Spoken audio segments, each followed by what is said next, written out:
नमस्कार, जनपक्ष में आपका स्वागत है। मैं हूं प्रियदर्शन। दोस्तों, कल हमने बात की राम मंदिर के भव्य ध्वजारोहण की। आज उस सिलसिले को और आगे बढ़ाते हैं। सपा के सांसद अवधेश प्रसाद की ये शिकायत है, और शिकायत बिल्कुल वैध है, कि उनको राम मंदिर के ध्वजारोहण के कार्यक्रम में इतने भव्य समारोह में बुलाया नहीं गया, जबकि वो अयोध्या के सांसद हैं। ये सच है कि राम मंदिर न्यास का ये विशेषाधिकार है कि वो किसे बुलाए किसे नहीं, लेकिन अयोध्या में राम के नाम पे जो मंदिर बन रहा है, क्या उसमें अयोध्या के जन प्रतिनिधि की जगह नहीं बनती उसके कार्यक्रम में? अवधेश प्रसाद सिर्फ सपा के सांसद नहीं हैं, वो अयोध्या के जन प्रतिनिधि भी हैं। उनको अयोध्या के लोगों ने चुना, तो इसके बावजूद शायद राम जन्मभूमि न्यास ये भूल नहीं पाया कि वो सपा के सांसद हैं। सपा जिसने कभी राम मंदिर का विरोध किया था, तो उनको नहीं बुलाया गया। लेकिन ठीक है, इस वास्तविक एतराज के बाद मेरा सवाल असल में दूसरा है, और राम मंदिर न्यास या भारतीय जनता पार्टी से नहीं, सीधे अवधेश प्रसाद से है। आखिर वो मंदिर जाना क्यों चाहते हैं? राम मंदिर के कार्यक्रम में शामिल होकर उनको क्या मिलेगा? क्या ये आश्वस्ति कि वे हिंदू हैं? अवधेश प्रसाद का कहना है कि उनको दलित होने की वजह से वहां न्योता नहीं दिया गया। अगर ये दंश उनके भीतर है, अगर अपने दलितत्व का आहत दर्प अगर उनके भीतर है, तो क्या उनको राम मंदिर के न्योते की प्रतीक्षा करनी चाहिए थी? क्या उनको मंदिरों में जाना चाहिए? ये एक हिंदुत्व की पुरानी रीत रही है, परिपाटी रही है, अपने आप को एक सुधार के आंदोलन के रूप में दिखाते हुए कि जब भी ऐसा कुछ हो, प्रतीक के तौर पे दलितों को बुला लिया जाए। जैसे राम मंदिर का जब शिलान्यास हो रहा था, तब भी वो एक दलित ने ही किया था। लेकिन इसके आगे की हकीकत क्या है? ये सच है कि दलितों का मंदिरों में प्रवेश सदियों तक असंभव रहा है, निषिद्ध रहा है। उनको मंदिरों के दरवाजों से लौटाया जाता है।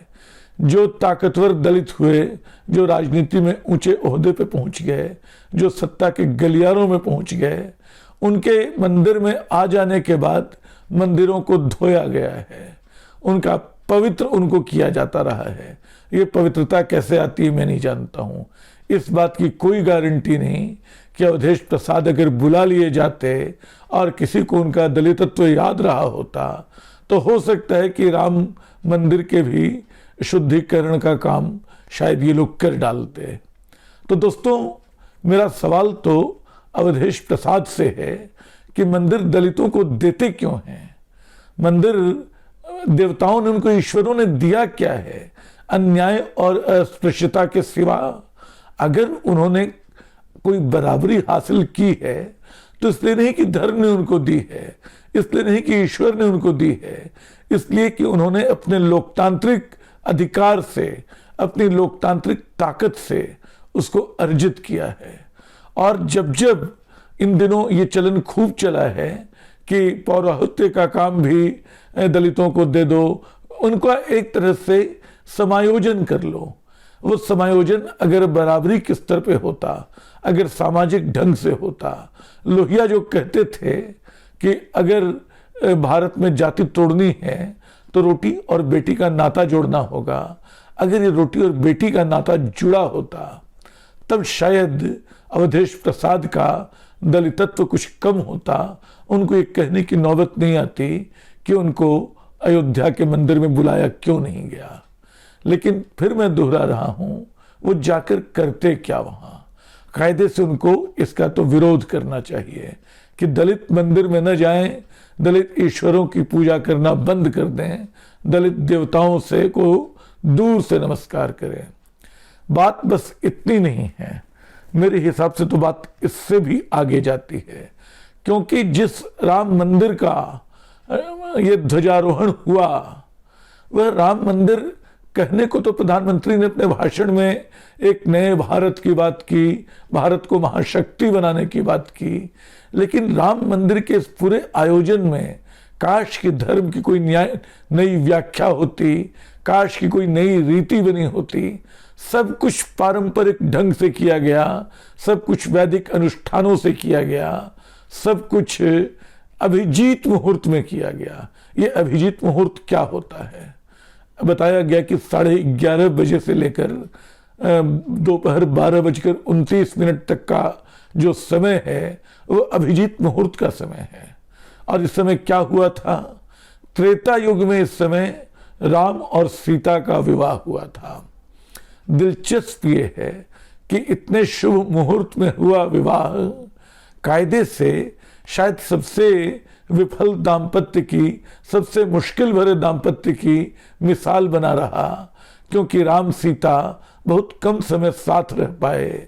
और जब 14 वर्ष के वनवास के दौरान रावण द्वारा अपहृत किए जाने के बाद सीता अलग रहीं, तब युद्ध लड़के अगर सीता की वापसी राम ने संभव कराई, जब शासन का समय आया तो सीता को फिर बेदखल कर दिया गया।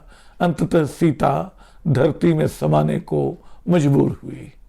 तो सीता का दाम्पत्य उस लिहाज से ऐसा शुभ नहीं रहा है जिसको आप अभिजीत मुहूर्त का बहुत बड़ा काम माने। ये मेरे लिए आस्था नहीं, तर्क का विषय है। और ये तर्क हमारे भीरू भारतवासी भी, हिंदू हृदय भी स्वीकार करते हैं। वो जानते हैं कि ये 36 गुण मिलने की बात, ये नक्षत्रों की बात, ये बड़ी पुरानी बेकार सी बात है, लेकिन उस पर लगे रहते हैं। और दुर्भाग्य है कि काश के इस मंदिर में जो बात बार बार कही गई कि दलितों ने, एक दलित ने इसका शिलान्यास किया था, आज काश जो पंडितों ने पूजा की वहां भी दलितों को बैठा लेते, वहां जाति पाति तोड़ लेते, वहां अवधेश प्रसाद को ये कहने का अवसर न देते कि वहां ये गणना न करानी पड़ती कि आपने किन अछूतों को बुलाने की कृपा की है अपने यहाँ। तो दोस्तों, ये सारे सवाल मेरे मन में उठते हैं, और वो इसलिए ज्यादा तीखेपन से उठते हैं कि मैं पाता हूं कि इस पाखंड में, इस अंधविश्वास में, इस रीतिबद्धता में, इस कुरीति के विस्तार में इस देश का प्रधानमंत्री भी शामिल है। मतलब आपको आस्था है, आप आस्था में पर अपने अमल कीजिए, हर कोई करता है। और मुझे तमाम धर्मों से, चाहे हिंदू धर्म हो, चाहे इस्लाम हो, चाहे ईसाइयत हो, जहां भी कट्टरता है मुझे उससे परहेज है, जहां भी अंधविश्वास है मुझे उससे थोड़ी चिढ़ है, दूरी बरतने का मन करता है। मैं एक उदारता को, जो धर्म का तत्व होना चाहिए, होती रही है, उसको फिर भी स्वीकार कर लूं। लेकिन ये जो कट्टरता है, ये जो अंधविश्वास है, ये जो रीतिबद्धता है, ये जो कर्मकांड है, इसको कैसे स्वीकार करें? तो इस कर्मकांड के बीच, जबकि हम एक ऐसे देश में रह रहे हैं जो जैसे अंधविश्वास में जीने को अभिशप्त है, और हमारे यहाँ तो गणेश जी दूध पी लेते हैं, हमारे यहाँ गणेश की मूर्ति, मतलब वो 1994-95 की जो घटना थी, स्मृति से जाती नहीं है। तमाम पढ़े लिखे लोग, प्रोफेसर, इंजीनियर, वो गणेश की छोटी छोटी मूर्तियों को दूध पिलाने के काम में लगे रहे। आस्था का अद्भुत प्रगटीकरण वो रहा। हमारे यहाँ औरतें मार दी जाती हैं चुड़ैल बता के, अंधविश्वास के उस चरम पे। बल्कि एक घटना और याद आती है, प्रधानमंत्री बार बार कहते रहे हम एक नया भारत बना रहे हैं। क्या ऐसे ही अंधविश्वास के रथ पर चढ़कर नया भारत बनेगा? क्या इसी तरह हम तरह तरह के शुभ मुहूर्त निकाल के नए भारत की बुनियाद रखेंगे? हमें इससे बाहर आना होगा। मुझे डॉक्टर राम मनोहर लोहिया नए सिरे से याद आ रहे हैं। उन्होंने एक अवसर पे भारत के पहले राष्ट्रपति डॉक्टर राजेंद्र प्रसाद की बड़ी सख्त आलोचना की थी। डॉक्टर राजेंद्र प्रसाद बनारस गए हुए थे, वहाँ शायद उन्होंने 500 ब्राह्मणों के, संख्या में भूल रहा हूँ, हो सकता है 50 हों, 500 ब्राह्मण या 50 ब्राह्मणों के पांव धोए थे। डॉक्टर लोहिया ने इसको कहा कि ये अश्लीलता है। एक समाज में एक धर्म के आधार पे, एक जाति के आधार पे किसी के पांव छूना हिंदुस्तान को उदासी में और अंधेरे में धकेलना है। उन्होंने बड़ी सख्त आलोचना की थी राजेंद्र प्रसाद की। आज का जो बदला हुआ माहौल है उसमें ऐसी आलोचना करने में मुझे डर लगता है। मैं जानता हूं कि जितना कुछ मैं बोल गया हूं उसके लिए भी मुझे बहुत सारी बातें सुननी पड़ सकती हैं। हम ये नहीं भूल सकते हैं कि इसी अंधविश्वास के चलते इस देश में इस अंधविश्वास का विरोध करने पे लोगों की जान गई है। गोविंद पानसरे को मारा गया, नरेंद्र दाभोलकर को मारा गया, गौरी लंकेश की हत्या हुई, क्योंकि ये सब लोग अंधविश्वास के खिलाफ खड़े थे, उसके खिलाफ लड़ाई लड़ते थे, उसका मजाक बनाते थे। इनको गोली मार दी गई। तो डर तो मुझे लगता है, मैं सारी बात कह रहा हूं, मैं डॉक्टर लोहिया के अंदाज में नहीं कह सकता ये सारा कुछ, क्योंकि कई बार मुझे लगता है कि शायद मुझसे या मेरी तरह के लोगों से बड़ा अल्पसंख्यक इस देश में कोई दूसरा नहीं है जिसके साथ कोई खड़ा होने को तैयार नहीं होगा। हर कोई जिससे दूरी बरतना चाहेगा, क्योंकि अब फिर अगर इस राम मंदिर के इतिहास को याद करें, राम मर्यादा पुरुषोत्तम थे। राम जो थे अपने आचरण का बहुत ध्यान रखते थे, लेकिन जो मंदिर बना है वह कितनी तरह के झूठ पे बना है। कल मैंने इसकी बात की थी। मैंने कल याद दिलाया था कि कभी 1949 में यहाँ चुपके से मूर्तियां रखी गईं, एक पुरोहित को रात को सपना आया। ये कितनी हास्यास्पद सी बात है। एक बड़े मजे की बात है कि इसी हफ्ते मुंबई में काली माता के मंदिर में पुरोहित को सपना आ गया कि काली माता कह रही हैं कि मेरा मुंह मदर मेरी की तरह कर दो, और उसने कर दिया। सुबह जो भक्तों ने देखा तो हैरान रह गए, और उस पुरोहित को उसने भी सपना देखा था, उसने भी सपने में काली माता का जो आदेश था उसको पूरा किया था, उसको जेल जाना पड़ा। लेकिन 1949 में चुपके से रखी गई मूर्तियों की जो शैतानी थी वो आने वाले वर्षों की राजनीति का सबब बन गई, और 1992 में जोर जबरदस्ती से एक मस्जिद गिरा दी गई, 400 साल पुरानी मस्जिद, जिसके बारे में कहा गया कि वो एक आक्रांता ने बनाई थी। मंदिर मस्जिदें या तमाम इमारतें जब बनती हैं तो कुछ और होती हैं। वक्त उन्हें एक अलग तरह की मान्यता देता चलता है, वक्त उन्हें एक अलग तरह की स्मृति देता चलता है। 400 साल जो हैं उस इमारत के बदलने के साल थे, बहुत सारे लोगों की स्मृति से जुड़ने के साल थे। उस इमारत को ध्वस्त करके, उस बाबरी मस्जिद को ध्वस्त करके जो राम मंदिर बना, और जिसमें सुप्रीम कोर्ट के आदेश का अधूरा पालन इस मायने में है कि आदेश में तो ठीक है कि यहाँ नहीं कहीं और मस्जिद बनाने की बात भी थी, सरकार उस बात को बिल्कुल भूल गई, प्रधानमंत्री उस बात को बिल्कुल भूल गए। तो ये सारी बातें आज के दिन याद दिलाना इस ऐसे समय जब हर तरफ भक्तों की हुंकार है, बहुत डराने वाला काम है। और जैसा कि मैं कह रहा हूं कि मुझसे बड़ा अल्पसंख्यक तो, या हमारी तरह के लोगों से बड़ा अल्पसंख्यक और असुरक्षित तो कोई और नहीं होगा।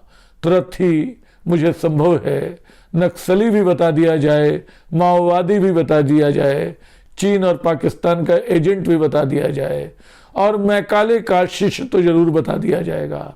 मैकाले की शिक्षा नीति जो थी वाकई उसने हिंदुस्तान को आत्महीन किया। उस औपनिवेशिक दास्ता के मनोभाव से मुक्त होना जरूरी है, लेकिन उससे मुक्ति के लिए हमें अपने उन चिन्हों से मुक्ति पानी होगी जिनको हम बहुत पवित्र मानते हैं, क्योंकि यूरोप में इसी चिन्ह के आधार पे 60 लाख यहूदियों को मारा गया था। तो दोस्तों, इतिहास में दाखिल होना इतना आसान नहीं होता है। उसमें बार बार आपको असुविधाजनक प्रश्नों से सामना करना पड़ता है। आपको आगे देखना चाहिए, देश को आगे देखना चाहिए। मंदिरों के ध्वजारोहण से काम नहीं होने वाला है। महाशक्ति भारत को बनना है तो भारत को समानता के यज्ञ की पूर्णाहुति देनी होगी।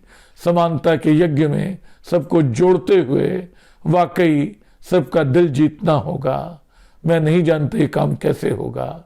फिलहाल अपनी इस गुस्ताख टिप्पणी के साथ शुक्रिया।